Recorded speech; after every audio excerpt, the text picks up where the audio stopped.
Remember this one from Dream Reach? It's like one of my favorites. Well, you could say I got his big brother.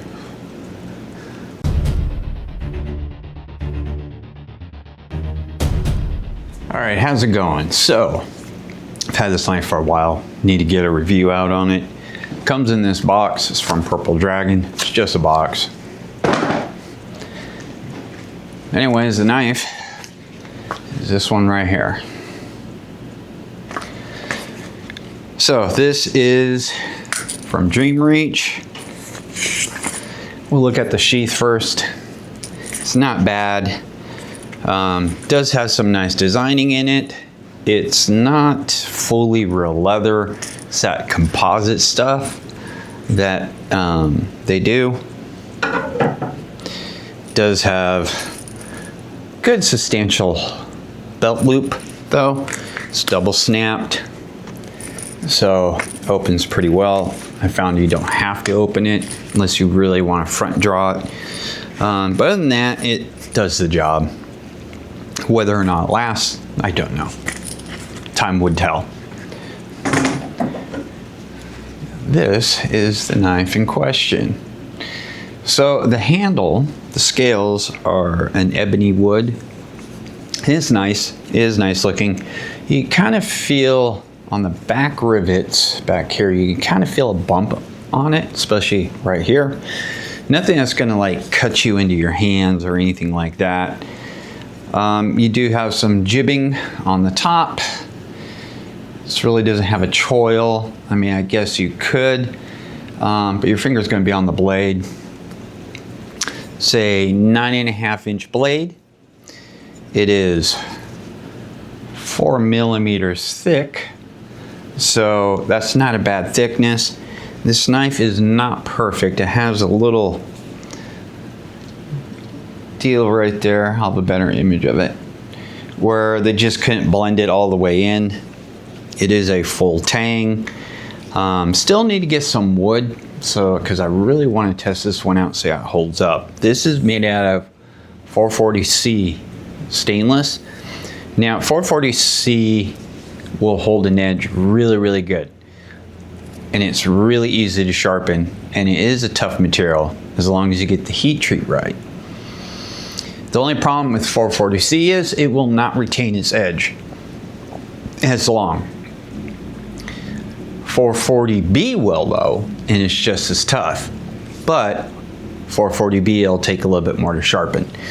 This has 0.97 to 1.20% carbon, so this has a high carbon rate, whereas B doesn't, because there's 3 grades of 440.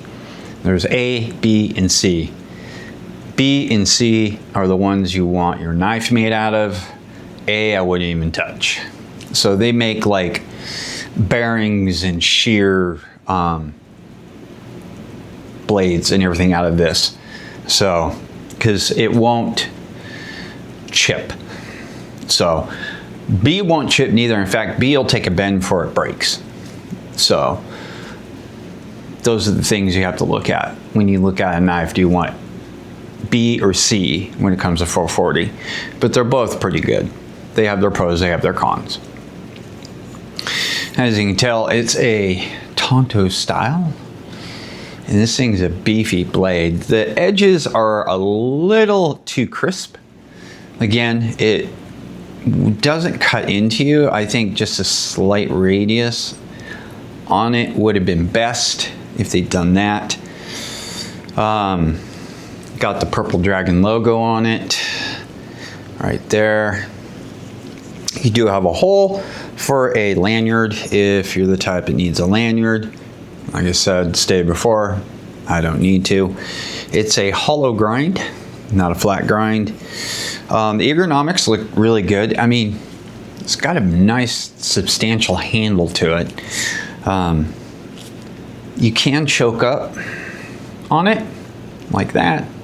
So like I said, you could kind of rest your thumb right there if you had to.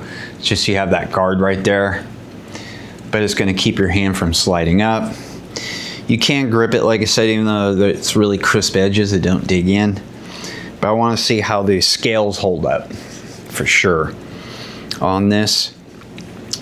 Now, the handle itself, there's a little ridge right here. I don't know if the camera will pick it up. Probably not, because it's a real subtle ridge on top and bottom. A lot of people don't like that. A lot of knife makers do that because it assists in gripping. That's what it does. So if your hands are wet and whatever, it's not going to slip out of your hand. That's why knife makers like to give that little ridge. Plus, with this being wood shrinks. So it could have shrunk down after they did it all. That's why some people use, like in the JTKII, the nylon resin fiberglass, because it doesn't do that. So it could be from that. So I know some knife makers deliberately do that, put that little ridge on the handle, and it's to assist in gripping more, because your skin is going to go around it.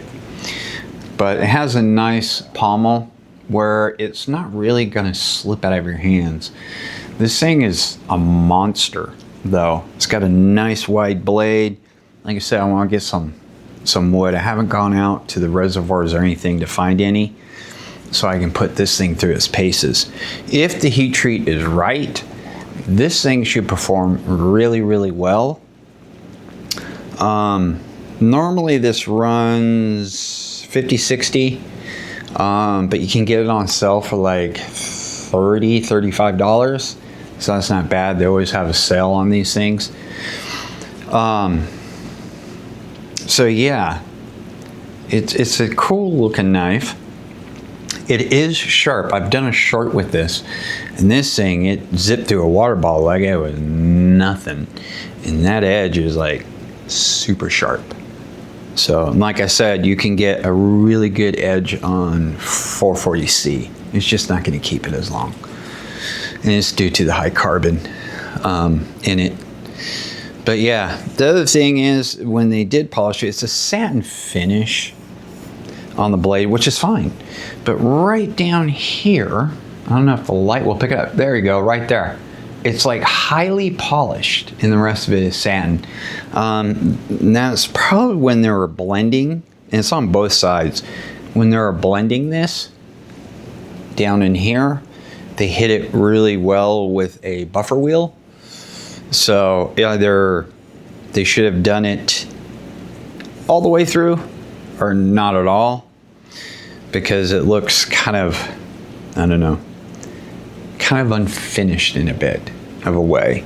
So might try and just buff this all the way out. I don't know yet. Of course, I have a mother's mag that might do it too. I haven't tried it. But yeah, it's got a little bit of heft. It's not an extremely heavy knife at all. So, I mean, it's only 4 millimeters thick, so it's not too bad. But if I tap on it, I can feel vibration in the handle, which tells me it does go all the way into the handle. Because it is right here, there's the tang.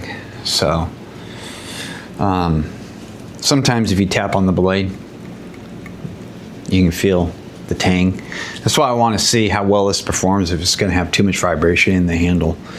And if so, this would be something you definitely want to wear gloves when you use it. It has a nice big cutout for your finger, so you can really grip it. But yeah, Purple Dragon, they call this a machete. It's almost like a small machete, yes. Fits in the sheath well. Snaps really good, doesn't fall out. It's got a little bit of play, you know, but it doesn't fall out. And then, like, you don't have to open up this guy because you can just pull it straight out. But like I said, if you want more of a front draw, you know, you can do it. This one's a little bit stiff, so you can do a front draw with it. That's why it's there. but you don't have to. But yeah, Purple Dragon, a little machete. Once like I said, I get some wood, I'll do another video on this, and we'll see how it performs. So until then, we will see you guys on the next one.